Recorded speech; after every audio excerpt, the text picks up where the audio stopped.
Another എന്നുള്ള word എപ്പോഴാണ് എങ്ങനെയാണ് യൂസ് ചെയ്യുന്നത് എന്ന് നമുക്ക് നോക്കാം. അനദർ എന്നുള്ള വേർഡ് നമ്മൾ യൂസ് ചെയ്യുന്ന ഒന്നാമത്തെ സാഹചര്യം എന്തെന്ന് വെച്ചാൽ ഒരു കൗണ്ടബിൾ തിങ്ങിനെ സൂചിപ്പിക്കുവാനായിട്ട് നമ്മൾ അനദർ എന്നുള്ള വേർഡ് നമ്മൾ യൂസ് ചെയ്യാറുണ്ട്. അതുപോലെ തന്നെ വൺ മോർ എന്ന് നമ്മൾ പറയാറില്ലേ, ഒന്നുകൂടി, ഒരെണ്ണം കൂടി എന്ന് നമ്മൾ പറയാറില്ലേ, ആ ഒരു ആശയത്തിൽ നമ്മൾ അനദർ എന്നുള്ള വേർഡ് യൂസ് ചെയ്യുന്നുണ്ട്, സംസാരിക്കാറുണ്ട്. 2-3 എക്സാമ്പിൾസ് തന്നെ നോക്കാം. This spoon is dirty. ഈ സ്പൂൺ അഴുക്കാണ്, മീൻസ് ഇതിൽ അഴുക്കാണ്. I need another spoon. എനിക്ക് ഒരു സ്പൂൺ കൂടി വേണം. പിടികിട്ടിയെന്ന് വിചാരിക്കുന്നു. അതായത് എനിക്ക് ഒരു സ്പൂൺ കൂടി വേണം, അതായത് എക്സ്ട്രാ ഒരു സ്പൂണും കൂടി വേണം എന്ന് പറയുവാനായിട്ട് നമ്മൾ അനദർ എന്നുള്ള വേർഡ് നമ്മൾ യൂസ് ചെയ്യാറുണ്ട്. നിങ്ങൾ ശ്രദ്ധിക്കുക, എക്സ്ട്രാ ഒരു സ്പൂണും കൂടി വേണമെന്നാണ് ഞാൻ പറഞ്ഞിരിക്കുന്നത്. അതായത് ഒരു കൗണ്ടബിൾ തിങ് ആണ്, വൺ കൗണ്ടബിൾ തിങ് ആണ്. പിടികിട്ടിയെന്ന് വിചാരിക്കുന്നു. This spoon is dirty. ഈ സ്പൂൺ അഴുക്കാണ്. I need another spoon. എനിക്ക് ഒരു സ്പൂൺ കൂടി വേണം. പിടികിട്ടിയെന്ന് വിചാരിക്കുന്നു. Next, this spoon is dirty. ഈ സ്പൂൺ അഴുക്കാണ്. Can I have another spoon please. എനിക്ക് ഒരു സ്പൂൺ കൂടി തരുമോ? Next, is your spoon dirty. നിങ്ങളുടെ സ്പൂൺ ഡർട്ടി ആണോ? Yes, my spoon is dirty. അത് എൻ്റെ സ്പൂണിൽ അഴുക്കാണ്. What do you need. നിങ്ങൾക്ക് എന്താണ് വേണ്ടത്? I need another spoon. എനിക്ക് ഒരു സ്പൂണും കൂടി വേണം. പിടികിട്ടിയെന്ന് വിചാരിക്കുന്നു. Next, does she need another spoon. അവൾക്ക് ഒരു സ്പൂണും കൂടി വേണോ? Yes, she needs another spoon. അതെ, അവൾക്ക് ഒരു സ്പൂൺ കൂടി വേണം. പിടികിട്ടിയെന്ന് വിചാരിക്കുന്നു. Next, do you want another cup of coffee. നിങ്ങൾക്ക് ഒരു കപ്പ് ഓഫ് കോഫിയും കൂടെ വേണോ? Yes, I want another cup of coffee. അതെ, എനിക്ക് ഒരു കപ്പ് ഓഫ് കോഫിയും കൂടെ വേണം.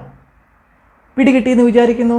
Next, does she want another cup of coffee. അവൾക്ക് ഒരു കപ്പ് ഓഫ് കോഫിയും കൂടെ വേണോ? Yes, she wants another cup of coffee. അതെ, അവൾക്ക് ഒരു കപ്പ് ഓഫ് കോഫിയും കൂടെ വേണം. മീൻസ് എക്സ്ട്രാ ഒരു കപ്പ് ഓഫ് കോഫിയും കൂടെ വേണം. പിടികിട്ടിയെന്ന് വിചാരിക്കുന്നു.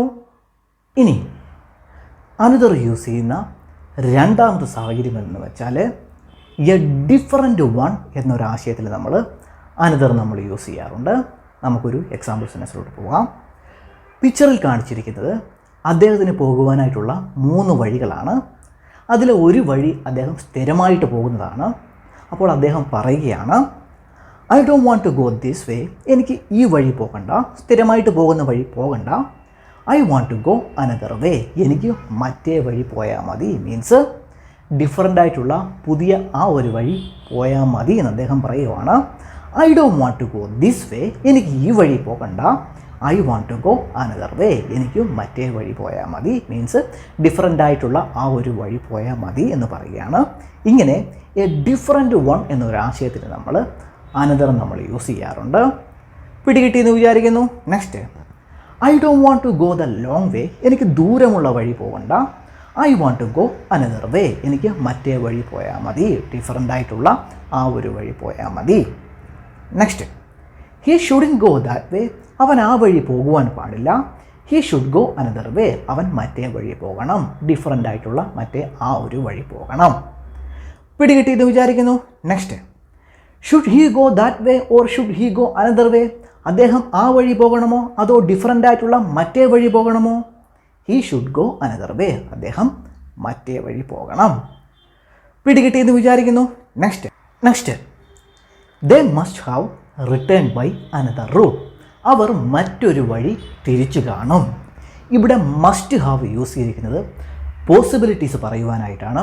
ഈ സെൻറ്റൻസിൻ്റെ ആശയം ഒരു പോസിബിലിറ്റിയാണ്, ഒരാൾ ഊഹം പറയുകയാണ്.